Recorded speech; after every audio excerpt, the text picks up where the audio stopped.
Assalamualaikum warahmatullahi wabarakatuh. Alhamdulillah rabbil alamin. Wassalatu wassalamu ala asrofil anbiya wal mursalin Sayyidina Muhammadin wa ala alihi wa ashabihi ajmain. Asyhadu an la ilaha illallah wahdahu la syarikalah wa asyhadu anna Muhammadan abduhu wa rasuluhu allazi la nabiyya ba'dah.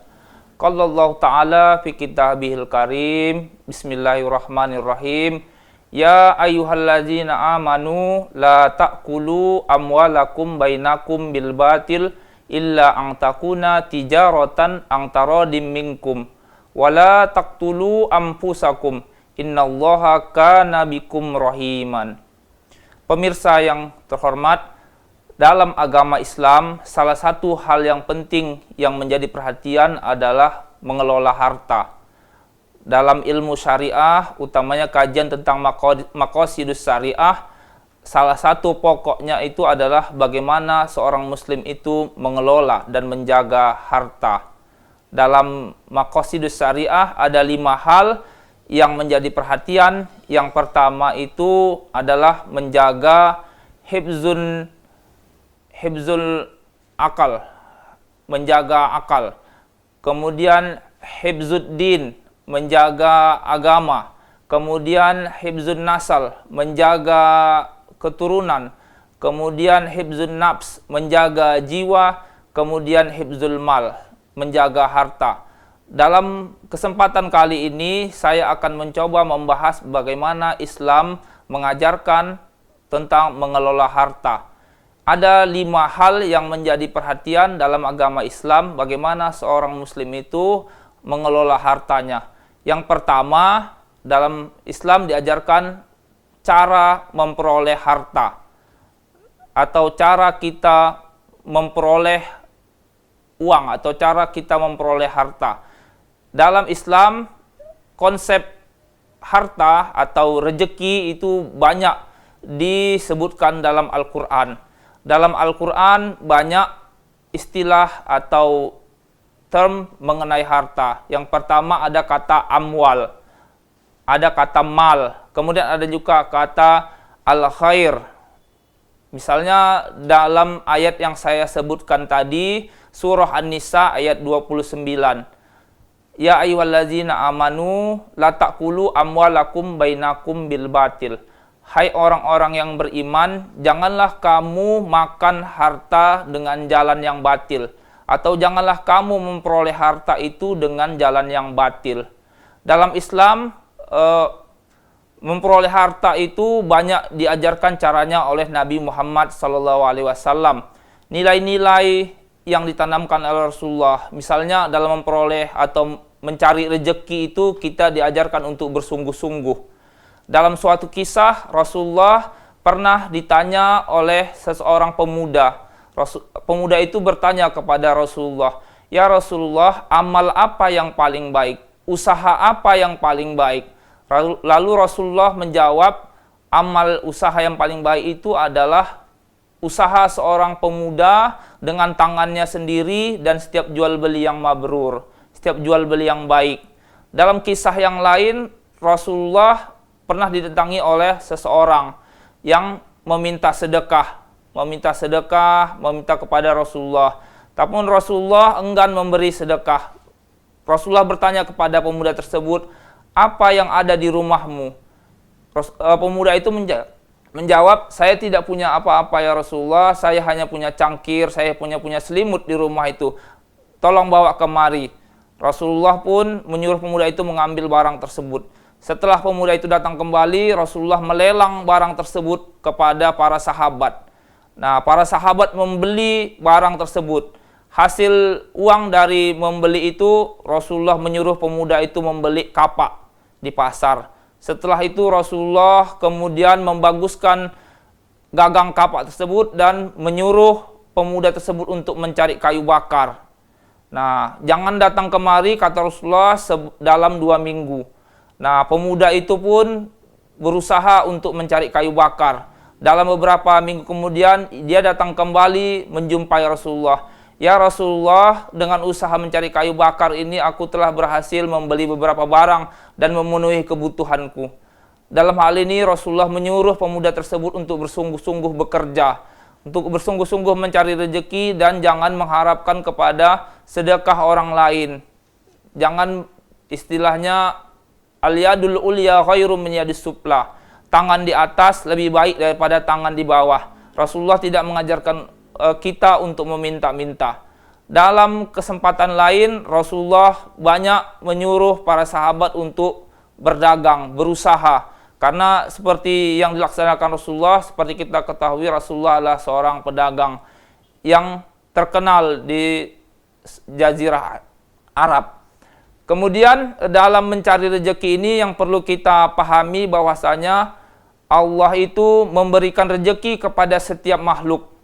Allah itu memberikan rezeki kepada setiap yang bernyawa.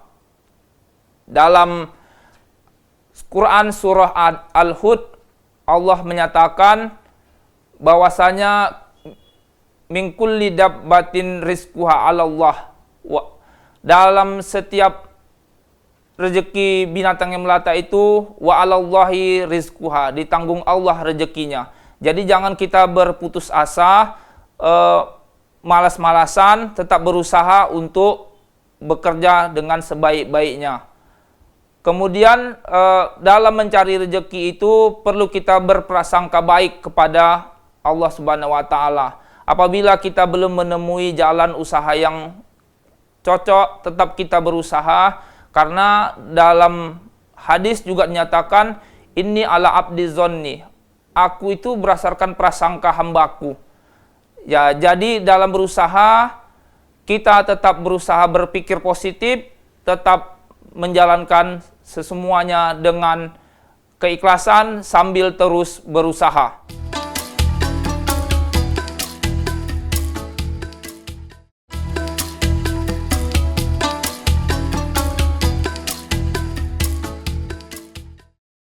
Dalam Islam, kemudian yang perlu diperhatikan dalam mengelola harta, yang kedua adalah bagaimana cara kita menambah harta tersebut. Atau bagaimana cara kita supaya harta yang kita miliki itu bisa bernilai, bisa bertambah nilainya. Salah satunya diantaranya dengan jalan investasi. Dalam Islam banyak ayat yang menyatakan bahwasanya perlu berinvestasi. Misalnya dalam Al-Quran dinyatakan, janganlah kamu meninggalkan keturunanmu dalam kondisi yang lemah. Janganlah kamu meninggalkan keturunan dalam kondisi yang lemah. Dalam hal ini kita harus bisa memikirkan masa depan. Salah satunya dengan cara bagaimana harta yang kita miliki itu bisa bertambah nilainya, bisa berinvestasi dengan baik. Abad sekarang ini sudah banyak instrumen-instrumen investasi yang sesuai syariah. Ada pasar modal syariah, kemudian kita bisa juga investasi emas, kemudian kita bisa juga investasi properti, kita bisa juga investasi yang lain. Nah, dalam hal investasi ini, dalam hal caranya menambah harta ini, ada hal-hal yang perlu kita perhatikan. Misalnya dalam Al-Quran itu dinyatakan, jangan kita melakukan perjudian, jangan kita melakukan taruhan. Innamal ghamru wal maisir rijsum min amalis syaiton. Sungguhnya minuman keras dan perjudian itu termasuk dari perbuatan setan. Yang marak seperti sekarang ini termasuk diantaranya seperti judi online. Marilah kita hindari, karena itu akan membawa kesengsaraan kepada kita, bukan malah menambah harta atau menambah aset kita, malah itu akan membuat kita menjadi sengsara. Kemudian seperti yang diajarkan oleh Rasulullah, berikutnya yang ketiga, dalam mengelola harta ini kita harus bisa melindungi harta tersebut. Jadi bukan hanya menambah, tapi juga yang ketiga adalah bagaimana kita melindungi harta kita. Nah, dalam hal ini Rasulullah mengajarkan prinsip ta'awun, bekerja sama, tolong menolong. Kemudian ada juga prinsip takaful. Ya, seperti yang kita alami saat ini, sudah banyak perusahaan-perusahaan yang berusaha untuk mengcover harta atau aset milik pribadi, diantaranya adalah perusahaan asuransi syariah. Nah, itu boleh kita laksanakan diantaranya dengan mengcover, mana tahu dalam kehidupan ini kita tidak akan tahu akan hal apa yang terjadi. Namun kita bisa melakukannya dengan berkontribusi atau melakukan dengan investasi syariah dan asuransi syariah. Keempat, yang perlu kita pahami adalah bagaimana kita melakukan purifikasi ya untuk membersihkan harta kita. Nah, dalam Al-Qur'an banyak perintah Allah untuk membersihkan harta. Salah satunya dengan membayar zakat. Dalam ayat Al-Qur'an dinyatakan khus min amwalihim shadaqatan tutahhiruhum wa tuzakkihim biha. Ambillah, pungutlah harta dari mereka, pungutlah zakat dari harta mereka untuk mensucikan. Nah, perintah Allah ini sering dibarengi dengan perintah solat. Aqimis sholah wa atuz zakah. Dirikanlah solat dan bayarlah zakat. Jadi dalam Islam itu bukan hanya perintah beribadah kepada Allah, bukan hanya perintah kepada ibadah kepada Allah, tapi juga perintah untuk menjadi sosial yang baik, di antaranya dengan membayar zakat. Nah, kalau kita memiliki harta sudah sampai nisab dan haulnya, maka kewajiban kita lah untuk membayar zakat. Nah, sekarang sudah banyak lembaga-lembaga yang mengelola harta zakat. Ya, mengelola harta zakat, dan dengan kecanggihan teknologi ini membayar zakat itu bukan lagi menjadi suatu hal yang sulit. Nah, kemudian selain zakat, ada instrumen yang lain yaitu namanya infak dan sedekah. Nah, infak dan sedekah ini juga banyak dinyatakan dalam Al-Qur'an. Salah satunya surah Al-Baqarah ayat 261. Masalul ladzina yunfikuna amwalahum kamasali habbatin ambatat sab'a sanabila wa fi kulli sumbulatin mi'atu habbah. Orang yang berinfak, masalul ladzina yunfikuna amwalahum fisabilillah, orang yang berinfak di jalan Allah itu seperti benih. Nah, benih itu akan menumbuhkan 7 batang, dan setiap batang itu akan ada 100 buah, 100 bulir. Jadi demikianlah balasan bagi orang yang berinfak. Perintah infak ini banyak diajarkan oleh Rasulullah SAW dalam hal berbagai kesempatan. Rasulullah mengajak para sahabat diantaranya untuk berinfak di jalan Allah. Kemudian ada sedekah. Sedekah ini dalam hadis Rasulullah ada 3 hal. Inqotoa izamata ibnu Adam inqotoa amalu illa salasa. Apabila meninggal anak Adam, terputus semua amalnya, kecuali yang pertama, anak yang soleh, kemudian ilmu yang bermanfaat, dan sedekah jariah. Sedekah jariah inilah yang akan membawa kita, menempatkan harta kita kekal selama kita nanti di akhirat.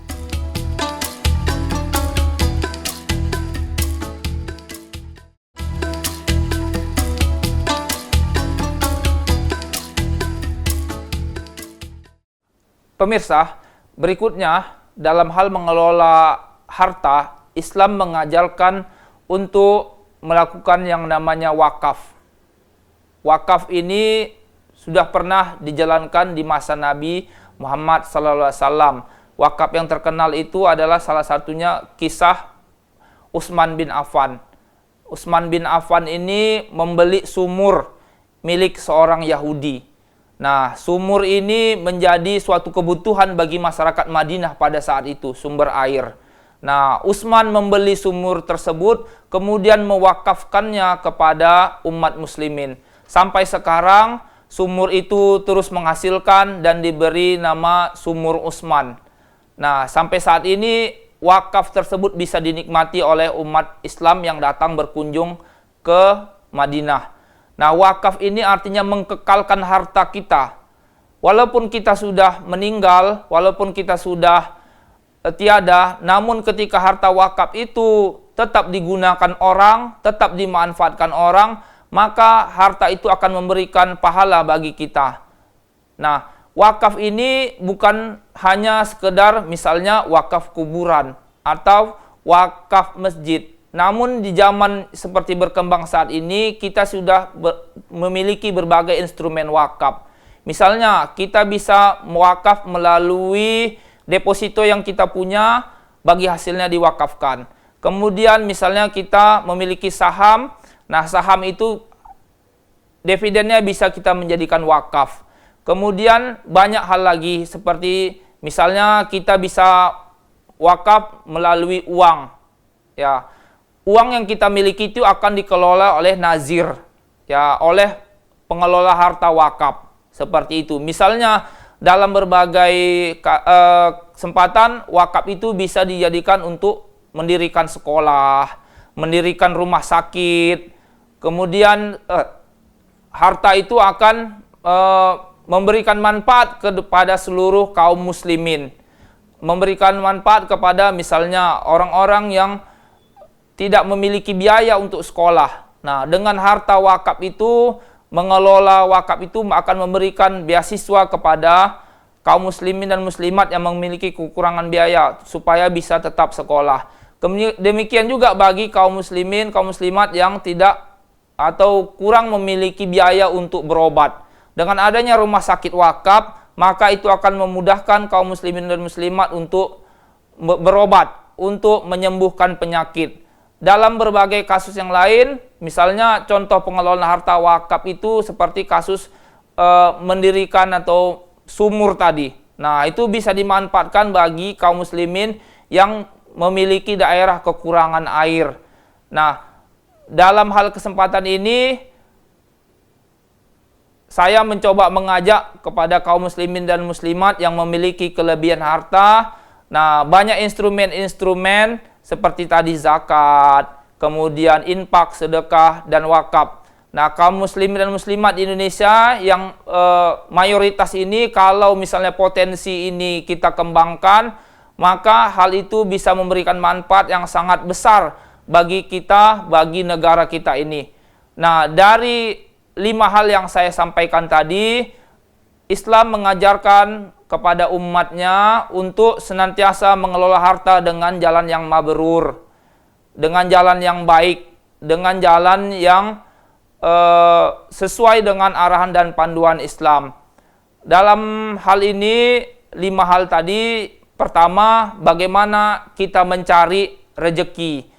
Yang kedua, bagaimana kita menginvestasikan atau bagaimana cara kita menambah harta tersebut di jalan yang baik. Ketiga, bagaimana harta yang kita miliki tadi terlindungi dengan melakukan takaful atau misalnya mengasuransikan di jalan asuransi syariah. Yang keempat, bagaimana harta kita itu kita bersihkan, purifikasi, yaitu dengan zakat. Mana tahu dalam berbagai kesempatan kita tidak atau memperoleh harta yang kurang baik, maka Islam mengajarkan kepada kita untuk membersihkan harta tersebut melalui zakat, infak, dan sedekah. Yang kelima, Islam mengajarkan kepada umatnya untuk mengkekalkan harta. Ya, walaupun kita sudah tiada, namun harta itu tetap bisa dimanfaatkan oleh generasi berikutnya. Salah satunya seperti contoh kasus Sumur Usman tadi. Kemudian yang terkenal wakaf pendidikan itu misalnya contoh Universitas Al-Azhar di Mesir. Nah, harta wakaf ini akan memberikan manfaat yang sangat besar kepada kaum muslimin dan muslimat. Demikian yang dapat saya sampaikan, mudah-mudahan bermanfaat kepada pemirsa. Billahi taufiq wal hidayah. Assalamualaikum warahmatullahi wabarakatuh.